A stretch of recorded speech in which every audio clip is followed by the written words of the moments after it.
In this video, we're going to see if we can answer what is the best classic antique Geiger counter to purchase. Before we get into the specifics of each type, I've kind of realized that it comes down to actually three. The Detectron DG-7, the classic CDV-700, and the Precision Professional Model 107B. The reason why I've came down to the conclusion that it's among these three is because of availability and how common they are on the used market.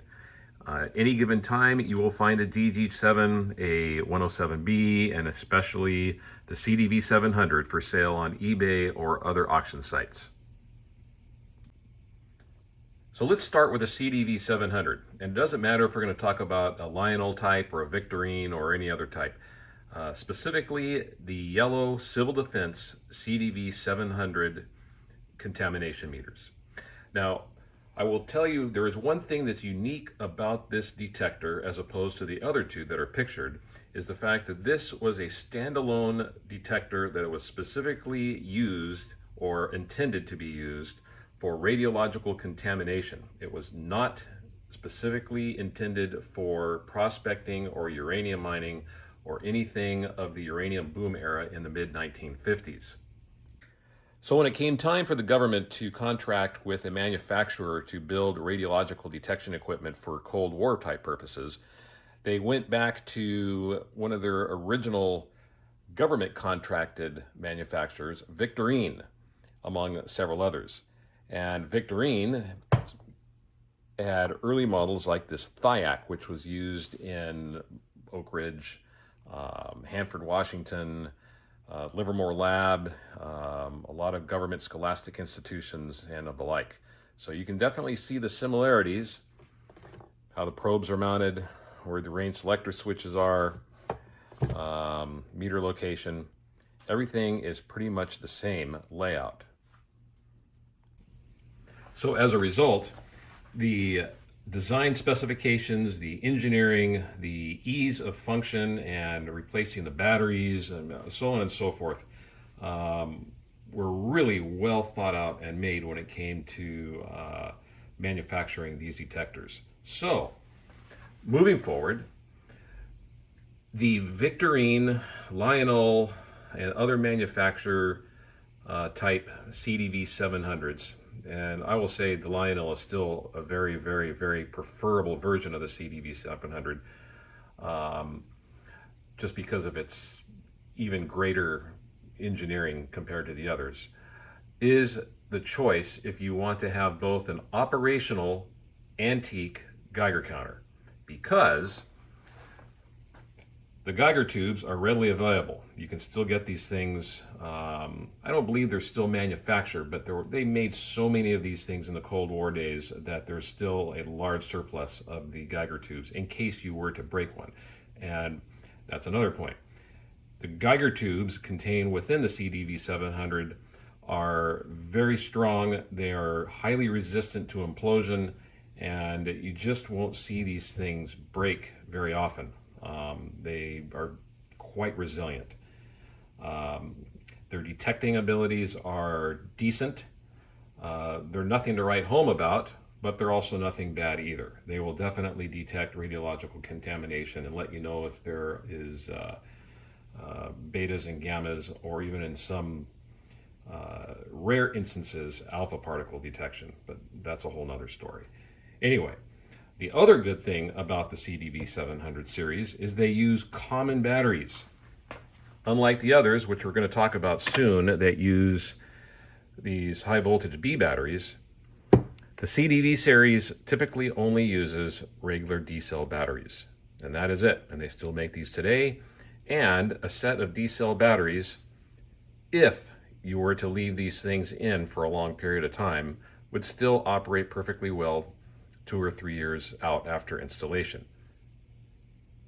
But don't do that, because the thing is, these things are prone to corroding the terminals inside your unit. So store your batteries separately. Okay, so let's move on to the Detectron.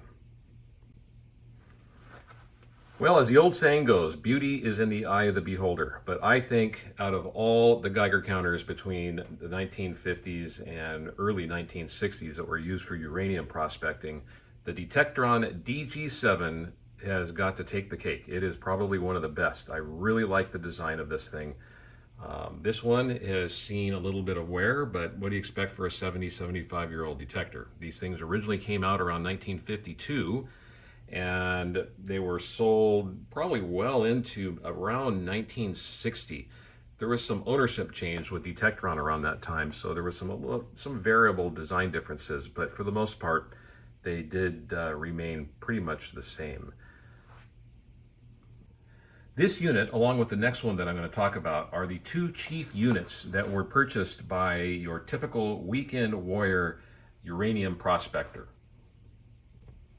Neither of these units were ever typically purchased by government agencies. You would find that most often the DG-7 and the 107Bs made by Precision Radiation Instruments were sold by your typical hardware stores, places that focused on uranium prospecting. You can get them through mail order, but one of the things that were just classic with these two is the fact that they were only intended for uranium prospecting. In fact, some of these meters, specifically the Precision Radiation Instruments models, had a formula that you could use on their meters that told you what the percentage of uranium was when you came across uranium ore. I believe there was a version of the Detectron that did the same thing too, but I don't believe that they had the percentage calculation on the Geiger counter models. I believe that might have been something that was specific to their scintillators, which will be featured in a future video. Okay, so moving on to the electronics. Okay, so the electronics issue with the Detectron make it probably one of the most, if not the most difficult restoration job out of all the classic Geiger counters during the time period that we're discussing. And it's for a lot of different reasons, which I could probably make a whole separate video on that, but I'll just be brief. Is the inductor used for generating the 900 volts to run the 1B85 tube did not fare so well over the last 70, 75 years in storage. And that's going to be the case for pretty much all of these things. Yes, you will be able to get some to work, but more often than not, when you purchase one off the used market, it's not going to work. And here's why. To properly explain this, I had to open this one up to kind of show you. And I'll kind of get into some other details too after I show you the main component that tends to fail on these. All right. So here in the back, what looks like a transformer, a high voltage inductor. This is used for creating the 900 volts necessary to run that aforementioned 1B85 Geiger tube. The thing is, the insulating material or varnish used to coat the windings on the inside of this transformer have deteriorated over the past 70 years. So what ends up happening is when you energize these things, you go ahead and replace all the components. You know, the old paper capacitors and all the other things that you need to do before ever firing one of these things up. Once it starts generating the high voltage necessary to run these tubes, it might work for a minute. It may not even work at all. It might not even get a chance to work. But as soon as the high voltage starts going through that unit down there, it's going to short out. If it hasn't already shorted out just on its own somewhere over the past 70, 75 years, and it won't work. The other problem is you can't buy those transformers anymore. There is no used market for them. So the only way you're going to be able to replace that transformer is to just buy a whole bunch of these units until you find one that just happens to work. And then if you find one that has a transformer that just happens to work, then why not use that one as opposed to ripping the transformer out of it or inductor out of it and putting it in this one. It's just a lot of headache, and it's just not an easy job to get these things going, at least when it comes to the high voltage components. And now the other problem, which is a little bit less difficult of a problem, but still can be formidable depending on how much work you want to put into it. And by the way, this next problem I'm going to talk shares its difficulty with the 107B, which we'll talk about next, and that is the power component.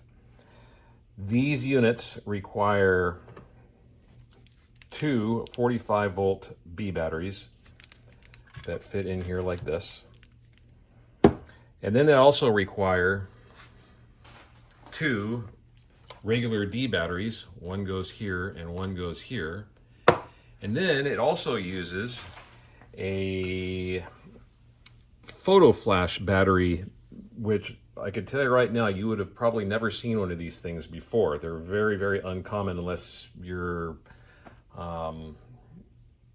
around, I don't know, you'd have to probably be around 60 or 70 years old now to be very familiar with the old photo flash batteries.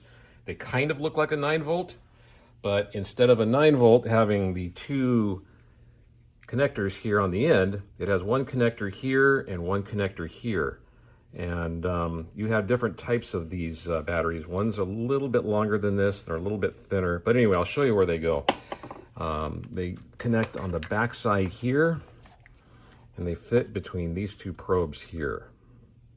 So you will need the power requirement for that battery. You'll have to come up with something, and it's easy to use boost boards like this one here, and that's what I've used to power these things in the past. So you can power these with a regular 9-volt battery, and you can adjust the output to the voltage that would be equivalent with that photo flash battery, and suffice, and it'll run perfectly fine.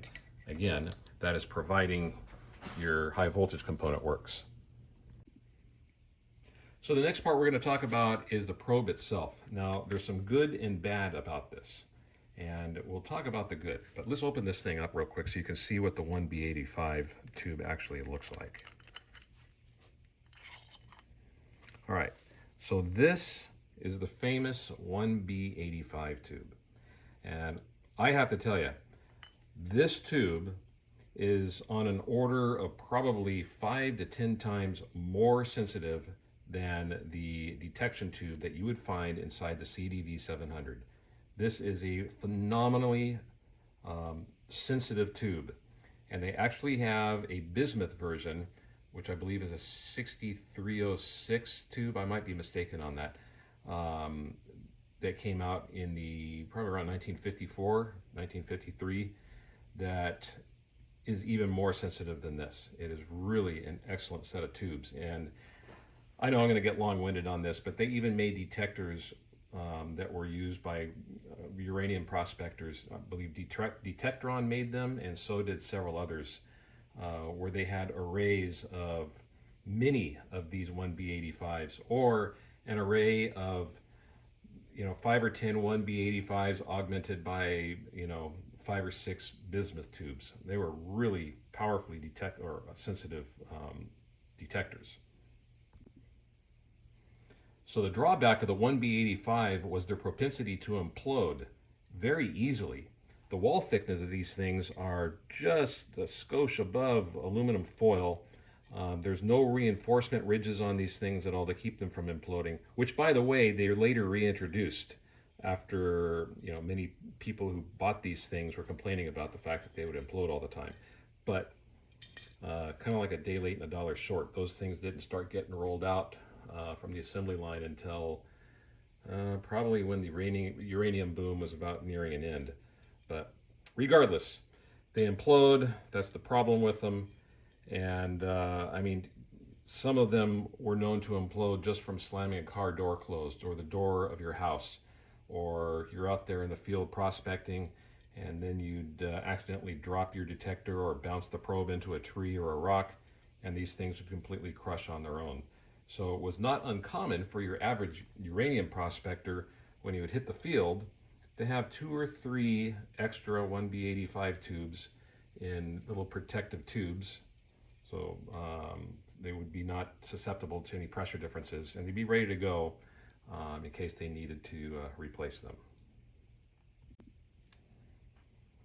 So if you did buy one of these units and you were bent and determined on restoring it to operational condition, and let's say the only problem you had was a crushed 1B85, they are available. You can still get these things. In fact, you know, a lot of the people that do have these things in stock, now they're not new, they're going to be new old stock or basically salvaged from old detectors that just weren't restoring. But the price on these things typically go for the same price as if you were just to go buy another detector and then part it out for the tube, providing the tube in that one was good. So in conclusion on the Detectron DG-7, it gets a solid vote for being a shelf queen and also for that of a very dedicated and enterprising electronics nerd. Okay, and now on to the last one, the Precision Radiation Instruments Professional Geiger Counter Model 107B. All right, I can tell you, I mean, these also look very good. They're very cool sitting on your shelf, but in many respects, they do beat out the Detectron. Now, it's quite possible you're going to disagree with me and say that this one looks better than the Detectron. It's just a matter of what, you like sitting on your shelf and how it looks. I'm not saying this is bad. This is a very nice detector, and it would look good on a display. Now, on to some specifics about this detector.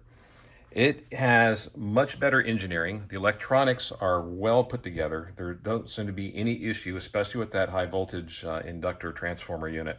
I've never seen an issue where these things have shorted out.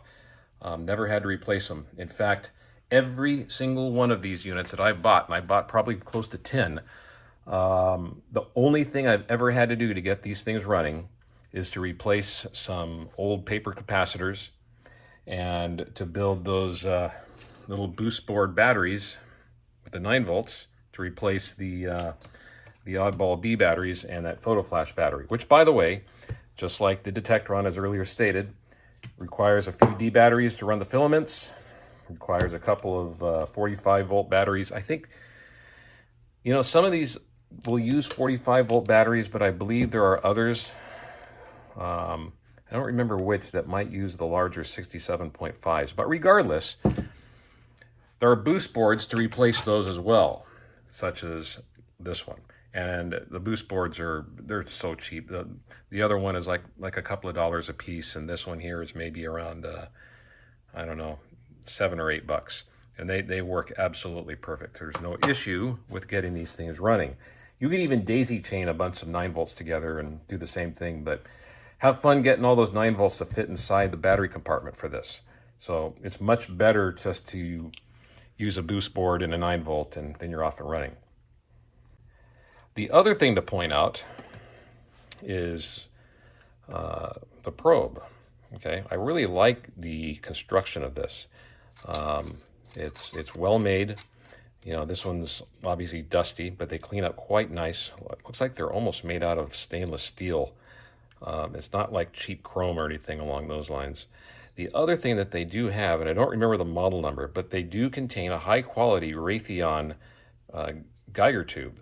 Now, I will tell you that this Geiger tube is still a little bit more sensitive than even what you'd find in the CDV-700, but it's not as sensitive as the 1B85 or the 6306. But it still works very good. You can still detect quite a bit with it. And as you've seen in other videos, the tube that was found inside the CDV-700 works quite well. Even if you were to use the CDV-700 hunting for uranium, I think it would fare just as well as this one. But for what it's worth, this tube is a little bit more sensitive to the one found in the CDV-700. The other thing is, unlike the implosion-prone 1B85s and 6306s, this Raytheon tube is almost impervious to implosion. You would actually probably have to hit this with a hammer to make it inoperative. These are really well-made tubes. I just don't see any possibility of those things going bad. And with that being said, out of all the units that I've purchased, I've never had one with a bad tube. They just start running right away. Okay, and here is a brief glimpse of what they look like on the inside. They're fairly well made. The only thing that you might have an issue with, and I'd still recommend doing this, is the black beauties, these bumblebees. I would swap those things out. Those capacitors are almost guaranteed to be out of spec. A lot of people fire these things up and they seem to work perfectly fine. But, you know, if you got a shorted out bumblebee or some other component in here, you could end up actually destroying one of your tubes. And they have like 2 or 3 tubes in here, and you don't want to do that. It's just a safe bet to restore these or get these things replaced. They do use the D batteries, so there's a couple D batteries that go here, and inside this battery compartment in here is where the 2 45-volt B batteries go. And if you look back there, there's the 2 connectors for that photo flash battery, and it's just perfect for fitting a 9-volt and a boost board. These things really accommodate the new components well to get them running. So which one should you get? Well, the CDV-700 is too much of a standalone unit, and it almost doesn't apply when you are looking at something for the uranium boom era. But if you want something for Cold War memorabilia and ease of operation where you can just throw batteries in it and go, even to today's standards, I would get this one. This is, you just can't go wrong with them. So, and again, as a side note, again, I know I said this before, just try to get the one that only uses 2 D cells. That would be the Lionel Electronics unit, CDV-700. The others typically use 4 D cells, and the battery clips on those things are kind of a headache. So I would get this one if you want something that you're going to use right away, and you want it also as a shelf queen. Now, between the other two, if you were looking at having something that is both operational and classic for the uranium boom era, you've got to go with this one. Unless you really like tinkering with things and you don't mind investing a little bit extra money in buying parts and spare units, and you're not prone to getting migraines from things that don't work, then yeah, go get the Detectron. But if you want it operational and with a minimal amount of work to get it going, then definitely go with the 107B professional Geiger counter from Precision Radiation Instruments. This is a well-made unit, and with proper maintenance, it's going to last for another 50 to 70 years. So one thing I did not bring up specific to the Detectron DG-7, or just Detectron in general Geiger counters of the uranium boom era, Detectron had a strong connection to Hollywood in the 1950s. You will find more Detectron units in 1950s horror movies than probably just about any other type of detector.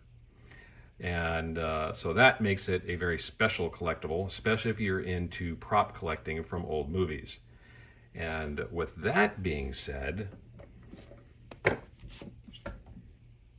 only one that might be even more famous than the Detectron DG-7 is this example of the Beckman MX-5.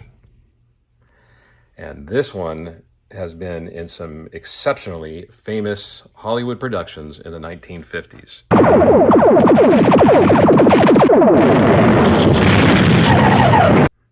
So that, my friends, is going to be the topic of another story in the near future. So if you find this content interesting, do not forget to like, subscribe, and hit the bell for upcoming videos. And don't forget to ask questions. I'm very responsive to anybody who has some technical questions about these things, because I've been working on them for years. So with that being said, I'll see you all in the next one.